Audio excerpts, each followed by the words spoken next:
Hello, my viewers. Welcome back to the channel. My video title, which video is about who will be RB2 for the Pittsburgh Steelers coming this season. And in preseason, we saw four different guys. Benny Snell was injured. We see four different guys mixed up with different styles.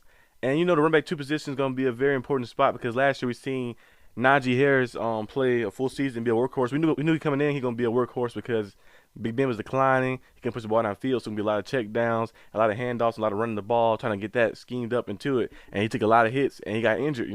In week 17, he got injured, hurt his, I believe it was his elbow, it was his arm. He hurt, and then in the playoff game against the Chiefs, we couldn't run the ball because he wasn't really 100%.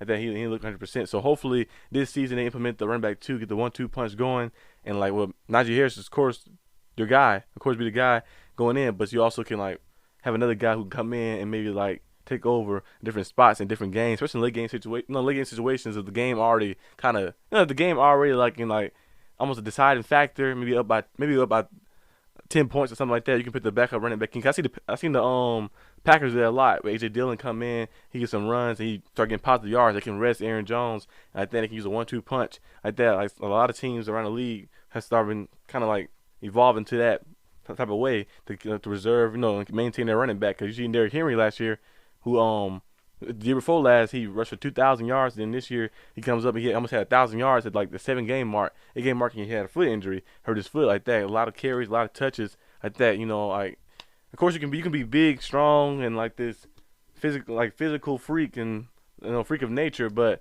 all them hits, all that banging on the body is gonna take a toll on you, especially when they added the new game. I mean the extra game too, added 17 games in the season, you're gonna put an extra toll on you, and so it's better to have a 1-2 punch. So today we're gonna be ranking and going through each of the Steelers running backs that I seen like that, because there's some guys deeper on the depth chart that I didn't see. I'm sorry, you guys can let me know in the comment section, but we're gonna start off with Warren. Warren was playing in preseason. He played amazing. He caught a touchdown, and he also was just showing a lot of second effort stuff. He reminded me kind of like a Josh Jacobs, a James Conner. He wore James Conner number, that number 30, but he reminded me of James Conner, Josh Jacobs type, the guys who fight for that extra yardage, that second effort. He had that second burst. You think he stopped, and then he just keep fighting through and get an extra 2-3 yards, and that adds up. They bring energy to the team, get the team pumped up and going. I like his style. He can catch the ball well at the backfield, and even a little down the field as well too, in little short route situations. So I like Warren style, the style he brought, and the intensity he brought. I think he kind of energized the team. Energized the team too. You see a guy breaking those tackles, getting extra yards, and just fighting for extra 1 or 2, 3 yards like that. It kind of maybe inspire the team a little bit. Getting them pumped up and playing better. He bring that that energy and that juice, and I love it.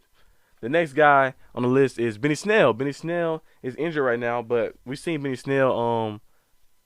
I think he got drafted in 2019, and I had a lot of hope for him too. I thought that he was gonna be the next guy. People call him the Snail. They call him something. The Snail. They said something. I forgot it was saying. They call him something. I forgot his nickname was. But Benny Snell came in 2019. He was playing solid. He was playing well. And then in 2020, Big Ben came back. Remember that first Giant game? He had 100 yards rushing. He was playing well, and he had some good games here and there. But then kind of kind of in the middle of the season, I think he kind of fell off of I don't know. Him and James Conner both started declining, started falling off. They couldn't rush for over 50 yards combined. It was started getting too stagnant. People started playing us closer. We couldn't run the ball. The O-line was some weird stuff happening. And then last year we didn't really see Benny Snell too much. We seen him in a couple moments, maybe later in the season, some bursts here or there like that. But it was mostly not just Najee really. And Anthony McFarland was injured most of the time last year as well. And they didn't really use him when he came back either. But Benny Snell had a lot of hope and potential for him. It's just I think he's one of those type of running backs people always say one of those guys who need a lot more touches, the way his style is. He's not really a pass catcher. He's more of a guy who's on a bell cow back. You gotta give him maybe 10 to 12 handoffs, so he start going. You see the yards start adding up like that. I don't know if that kind of fit the scheme well, because Najee Harris is one of those. He's the guy who you're gonna give the ball to a lot. So I don't know if you have two running backs like that. Will make it where you can have a 1-2 punch.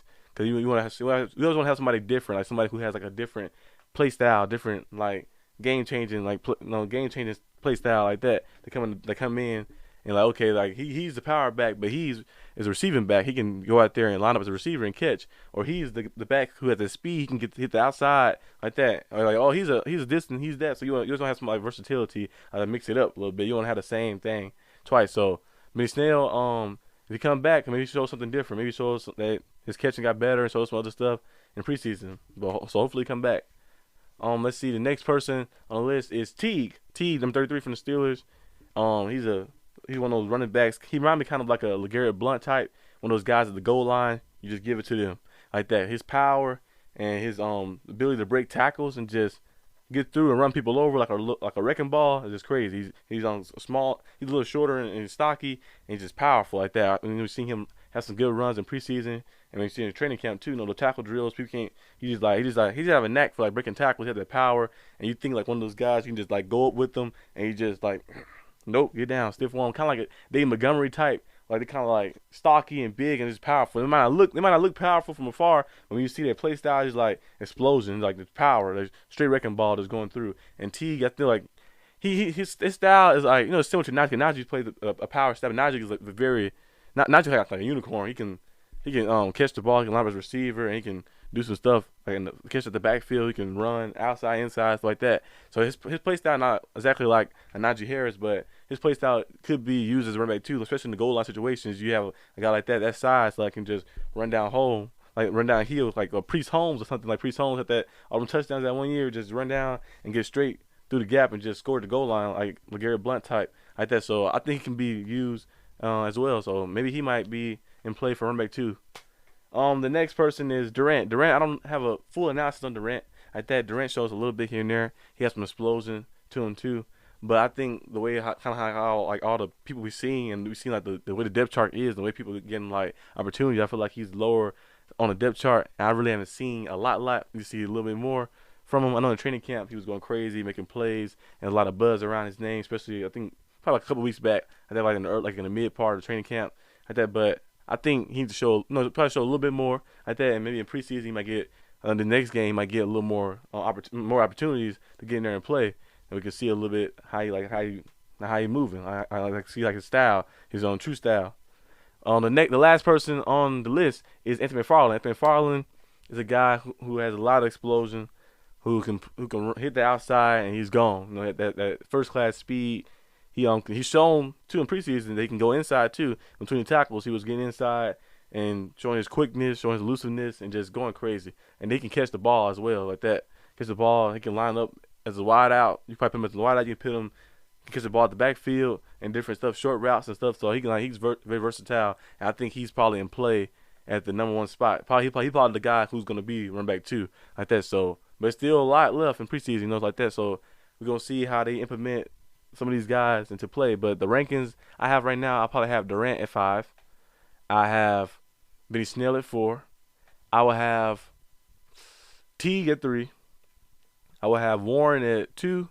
And I will have McFarland at 1 and play for the running back 2 spot like that.